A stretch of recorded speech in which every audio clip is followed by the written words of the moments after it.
This is Andy Purewal for Boxing Social in association with Betfred. We're in Las Vegas and I'm joined by Nico Walsh. Nico, firstly, how are you? I'm doing great. How are you? I'm good, thank you. I'm good. I appreciate you travelling over to obviously see me to do this interview. And on good terms as well, obviously getting another stoppage victory this past weekend, just as a starting point, reflect on that performance for as brief and as sweet as it may have been. For that fight, I had worked the hardest that I've worked in any fight. So to see it all pay off with a knockout like that was pretty amazing. I know it's difficult to reflect on such a short amount of time in the ring, Nico, but what do you feel you was able to show everybody who tuned in to watch you? I feel like I was just able to show how hard that I'm willing to work because, you don't get knockouts like that or stoppages like even the fight before without working hard. So when you see a knockout like that, you know that the fighter has been putting in the work and the time, and I think that's what I was showing that last fight.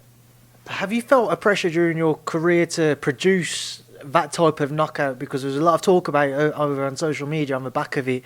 Have you felt a pressure to do so? Because I'm sure you're not necessarily fed up because your grandfather achieved a lot of things, but fed up to an extent of people constantly maybe comparing you or seeing if you can live up to his name.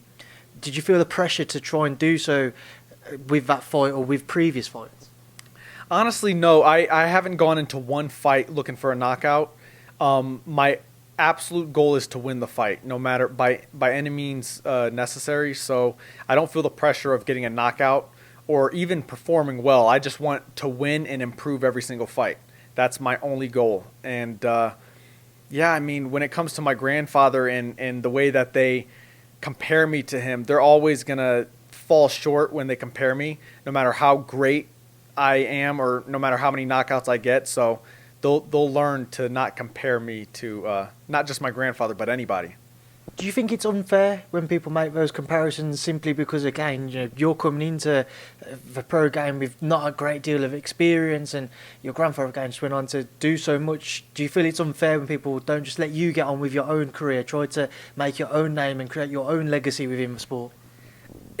I don't think it's unfair. I understand it because obviously I'm his grandson, I'm his family, so that's the first thing they want to do. When it comes to any great boxers, the first thing they want to do when a boxer is successful is compare them to my grandfather. That's what they do with any sport, anything in general. They compare someone coming up with the absolute best. And I think it's flattering that they want to compare me, someone with 5 fights, to the greatest fighter that's ever lived. What do you actually want to go on to do with your Nico with regards to, when I say that, I mean trying to emulate what your grandfather did? Do you have it in your own mind as to you want to go and try to achieve even half of what the great Muhammad Ali did, or you want to go down a different route, you just want to kind of just have your own career? When you look at it from that perspective, how do you want your career to play out? Well, unfortunately, I can't be completely independent of my grandfather in the sport of boxing. It's not just me, it's anybody. Everybody who gets into boxing hears my grandfather's name at some point. So I want to build off of his legacy, but while in doing so, I want to create my own path.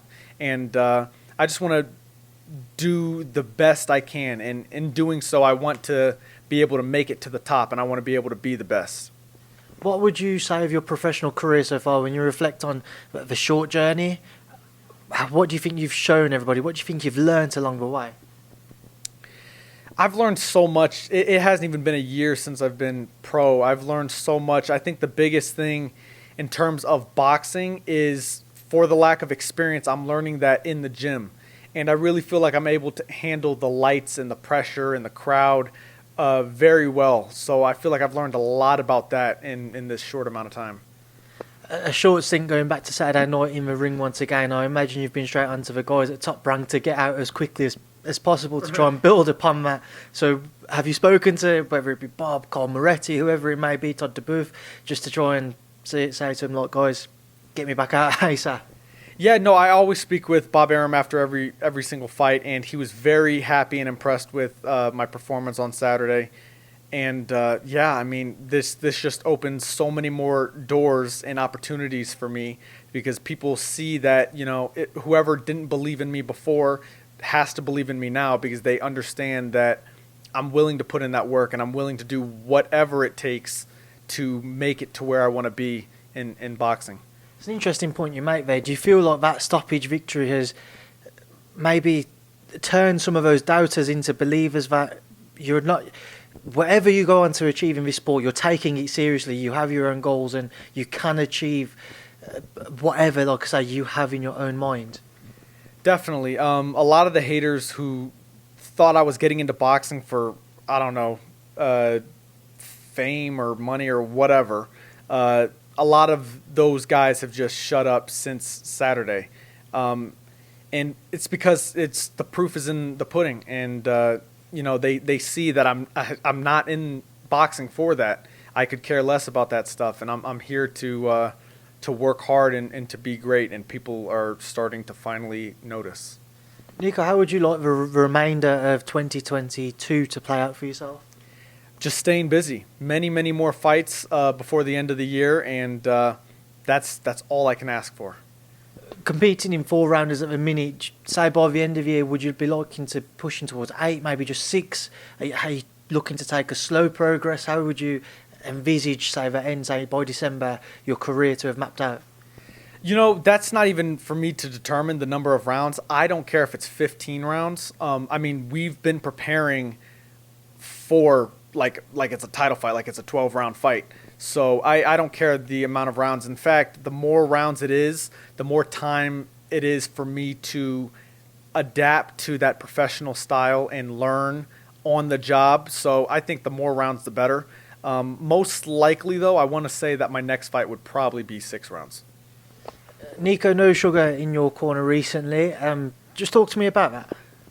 Yeah, Suge has been doing amazing with Tyson, and Tyson really he has his plate full with Tyson.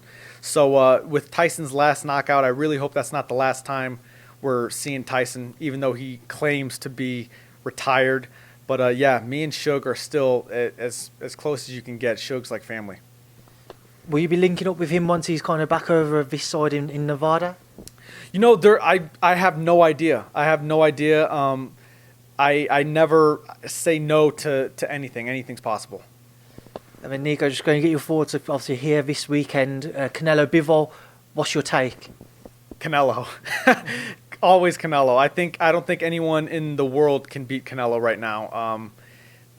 He's the best there is. Where would Dimitri Bivol, in your opinion, rank in Canelo's career opponents? He's definitely up there. Styles make fights. So you've got someone like Bivol, you've got someone like Kovalev, and then you've got someone like Triple G. Some like Kovalev was supposed to give Canelo his toughest fight of the 3, but it turned out Triple G gave him the toughest fight. So styles make fights. We'll see Saturday if Bivol is able to give him a hard time, but Canelo will definitely win, I believe. And then one final thing I just want to ask you about the last day or so. We've seen some comments coming out from the teams from Canelo's team rather, that in Canelo's case, he'd be happy to move up to 1 pound over the cruiserweight limit. And Alexander Usyk's manager said that he'd drop down to cruiserweight to make that fight. What would be your thoughts if we ever did see a Canelo-Alexander Usyk fight, whether it be at cruiserweight or just touching that heavyweight limit? That would be absolutely crazy. And I think that would be amazing for the sport of boxing, because what other fighter does stuff like that? Like, seriously. I'm so biased towards Canelo. Canelo's my favorite fighter. Like, aside from my grandfather, Canelo's my favorite fighter of all time.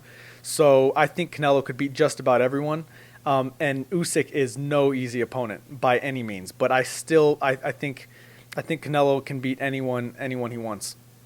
Right, Nico, we'll leave it there now. I'll leave you to enjoy the rest of your evening here in Las Vegas. I appreciate you travelling over, like I say, and thank you for speaking to me in Boxing Social. Thank you, guys, and thank you all for your support. Thank you for watching the fight on Saturday, and tune in for my next fight, please.